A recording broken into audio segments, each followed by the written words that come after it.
Okay, all right. So these are the untold stories that we love to watch as viewers and filmmakers. We're bringing out producer Andrea Pierpont, and Dorjee, you probably recognize him from the film. Round of applause, everybody. Yeah, I know it's cold. It's not Everest cold, but...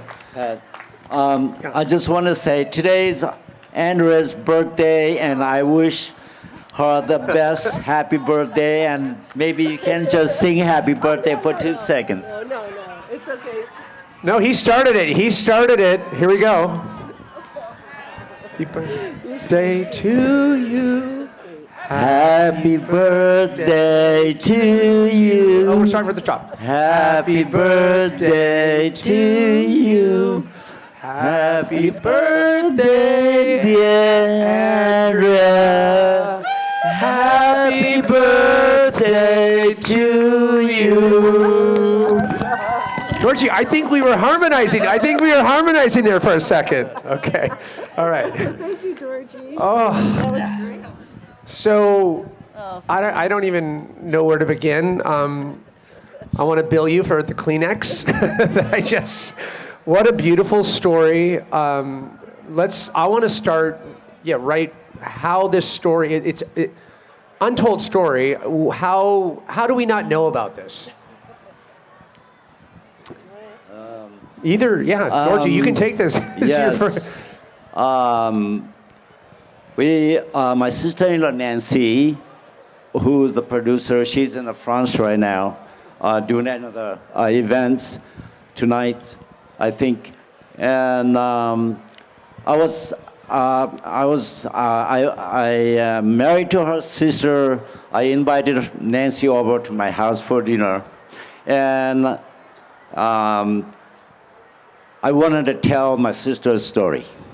So we sat down over the dinner. I told her a little bit about my sister's climbing and the stories, and right after she passed away, 3-4 years later, I woke up saying, I got to tell this story to other younger generation women.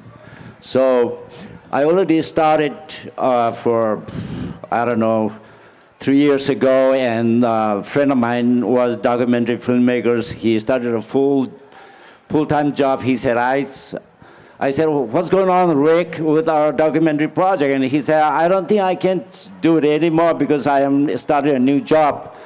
So that was set in my mind, so I told Nancy to take over the film project, and she was thrilled, and she's been working really hard, and finally is out, Pat. Yeah, and it's definitely, it's turning heads worldwide. Congratulations on the accolades. I predict many great things for this film story. I hope it gets told.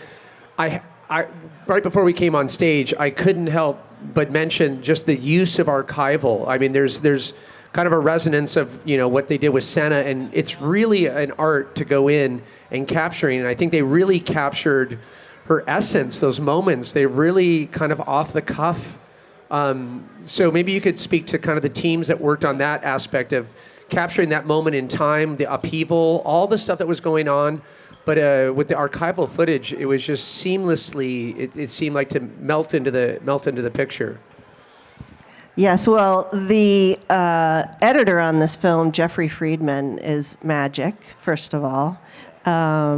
And he is a very accomplished Bay Area editor. Worked on The Life and Times of Harvey Milk, which you may recognize in the beginning. It starts with the funeral. This was similar to Harvey Milk. So we had to gather a lot of footage to tell the story about a woman who we've never met, which was very challenging. And so we were able to, through Dorjee's work with Rick Tejeda Flores, we were able to get archival footage and then some footage that they produced 10 years after her death. And then Nancy Svensson, the director, went to France to film all the French climbers, and also back to Nepal several times, where I think she knocked on doors and said, do you have pictures? Do you have video of Pasang? We're making a film about her. So it was really cobbled together. all of the footage to try to bring Pasang's character forward, which I think they did beautifully. I want to ask you about Pasang's spirit, because as a viewer, I was yelling at the screen. Her comebacks, her spirit, her just the I want to say piss and vinegar,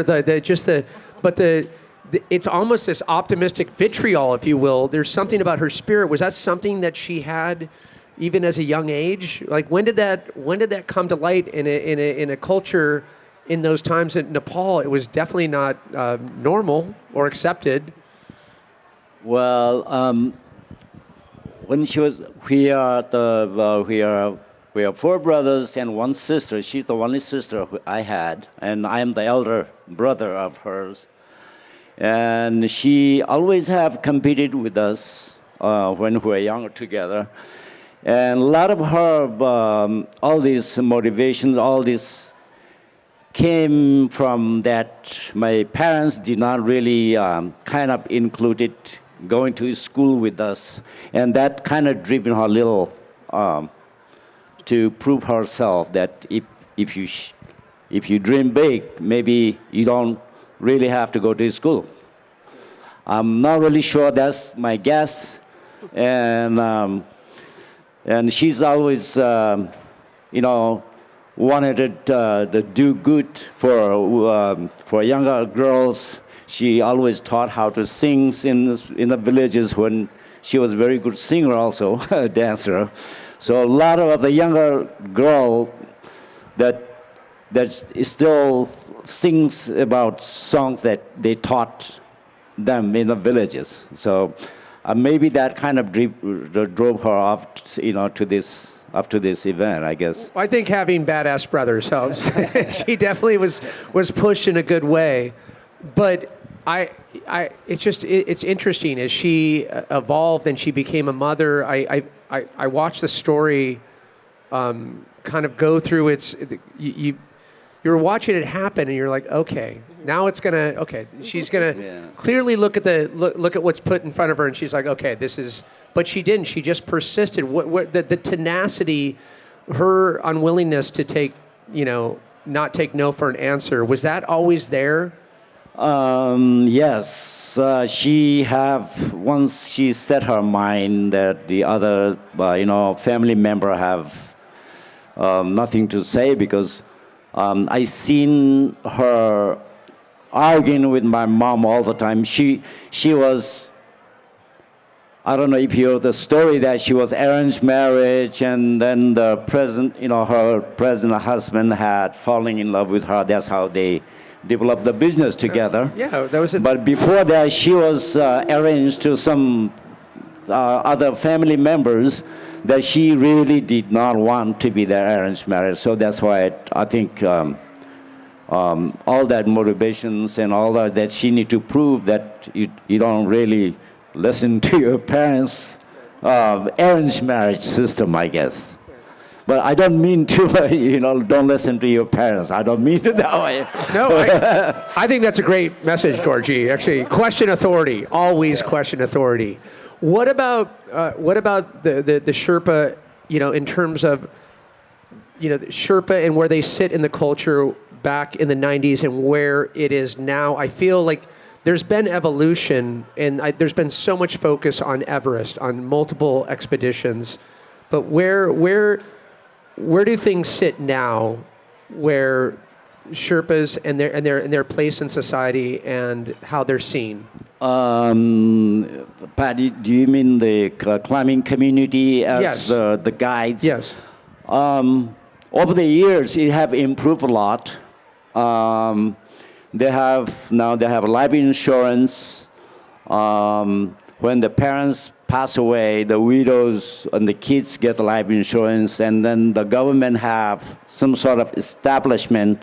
If you reach to the summit, then you get a scholarship from the government for the kids.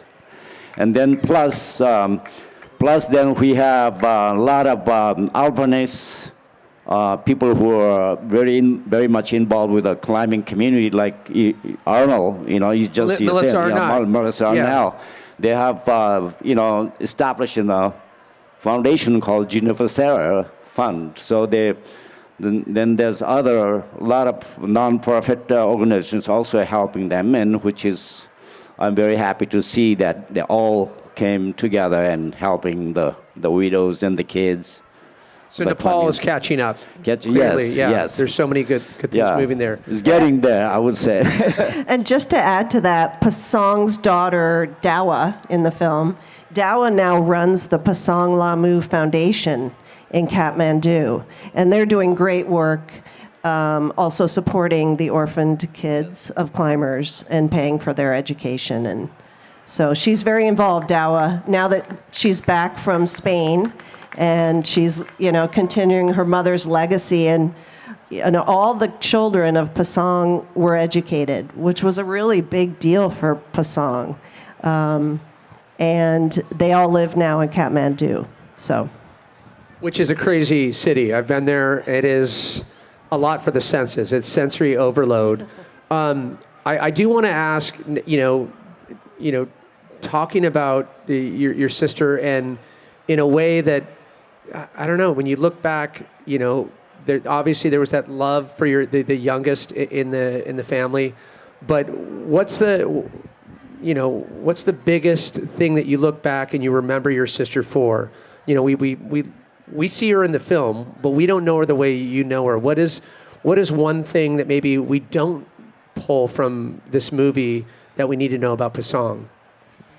Well, as a little girl, she was very, I would say, very well organized in the household and stuff. Because maybe my mom, I don't know, they're criticizing her all the time. Anyway, you should not be going up and doing the mountain climbing. You should stay home, all that kind of things. But then she have the other side. She always very curiosity, always wanted to learn. And she have always asked questions about when she wanted to go trekking with my dad, and my dad said, no, you stay home, blah, blah. Why are you all these other, women from other countries coming and exploring? And sometimes I like to do that myself. Can you take me with you? And I have seen back and forth, there are like disagreements, arguments sometimes, and I think if I remember that she have went with my dad twice, and then I think after that isn't really fun going with my dad, going trekking. Maybe she wants to do her own stuff. Well, clearly, I think having that amount of brothers and having that type of family, it empowered her, and it gave her the weaponry to handle prime ministers, to handle. I mean, just watching the clip of her, the way that she navigated that ambiguity soup that he was dishing out, and she kept at. It was unbelievable watching. That's why there's some of this archival that is so telling about her pernicious kind of tenacity, like her unwillingness to give up. It's such an incredible spirit. And in that scene where she's with the prime minister and he's offering her tea, she, by tradition, shouldn't be looking him in the eye. And she does that. She is, to your point, she is just fighting for what she wants. And she's not going to be deterred, especially on a fourth climb. She's doing it, I think, beyond herself for her country. I think it elevated her to a different level from what she started with, just doing it for herself. That's probably fair answer. Dorjee, you've been on. Well, both of you have been on the kind of circuit, if you will, with this film. What's been some of the biggest surprises that you've seen? People seeing the film that you think, okay, these people don't know anything about Everest. They're not even in the alpinist world. What are some things that you've heard where just kind of really blew you away in terms of the impact of the film? Well, should I go? First of all, this is a very unique experience. I just want to point out we have never sat outside for a We like to film keep it. screening. We like to keep it unorthodox. It's Laguna Beach. And it's really chilly. Yeah. So it was really kind of, a moment for the Everest film. And, but we have been on a wonderful film festival journey. We started in Santa Barbara in March, and we have been both in communities that aren't mountain-oriented or outdoors-oriented, and we've also been in the mountains, in Telluride, and recently in Banff. We were at Bend. And what's really amazing is to see those audiences understand it slightly differently and have reactions that are wonderful. Like, all the audiences have been really amazing. And I don't even think they know what they're walking into. Certainly don't know about the Sherpa culture. But I mean, I think I've seen the film 30 times now. And every time, I have not tired of it. And I'm not just saying that. I learn something every time I watch it. And the questions from the audience range from, what is the Sherpa culture? And Nancy's really good at answering in Dorjee too, but I'll just say that the Sherpas are outside the caste system in Nepal. So they are literally the outcasts, which is where that term comes from. And Dorjee, I'm just curious, how many Sherpas are in Nepal? I mean, what is the I think every few years I try to keep track of how many of us there, because sometimes I run cross questions like that. I think right now we are there 375,000 Sherpas, but then there's a lot of going is higher slowly because we have a lot of crossbreeding between Sherpas and other ethnic group, also intermarriage, and slowly I should say disappearing, the 100% breeds are coming, 50-50. You're allowed to, okay, I understand. Yeah. So, and I find very interesting that when we were up in Navarro City, there was this lady very kindly asked, I thought Sherpas are only there who climb mountains. Can you explain me a little better what is the Sherpas? I thought they only carry loads going up to the mountain. So I try to explain the best as I can. I said, Sherpas are ethnic group. We are considered to be indigenous group of Nepal. We migrated from Tibet 650 years ago. We have a language that was unwritten. If you want to speak Sherpa language, you have to go to the monastery, become monk, or you have to be born as Sherpa. Our official language is Nepali, which we have to go to schools. But in our Sherpa, we don't have written language. So I have to explain that to everything. So she was very appreciative that I thought you Sherpas are only the climbers. Only who climb the mountains, they are the Sherpas. The movie tried to touch on that tenuous relationship where they're there they're there for support, friendship, but and then it gets to a point where, okay, but you're also then at times historically seen as subservient. But I do feel that is changing. I feel that it's which time it's. Yeah, you're right, Pat. I think I would say maybe last 40, 50 years, this have changed. They realize they have to educate their kids. That we have now lawyers, doctors, politicians, farmers, commercial pilots, everywhere we are, but not in a magnitude of like other, ethnic group. Nepal is 75% Hindu culture, and then we are maybe the Buddhist culture percentage is growing. As used to be 10%, it's 15% right now. So we are still minority in Nepal, no matter how much, how educated you are. the Rana, the king family rule for hundreds of years, and they continue still pressing down on us. But we Well, you'd also touch on the India-Nepal geopolitics. That we could go into ad nauseum about India and Nepal, which we won't, or we could go into what's happening at base camp and above. But the most important thing is the untold story that now is going to get out there, and Right. we thank you so much for a beautiful, beautiful film, beautiful story about your sister, Dorjee. I just want to say thank you very much for the Coastal Film and Art Festival inviting us here, Pat. And thank you to our sponsor, Olakai. Carrie Conradi Oh, is here, and we yes, really yeah. appreciate. Keeping it local as well. Nice. Double shotguns. Okay. All right. Pasang, everyone, please tell everyone about it. Thank you so much. Thank you, Thanks, Andrea. man. Thank you. Hug it out.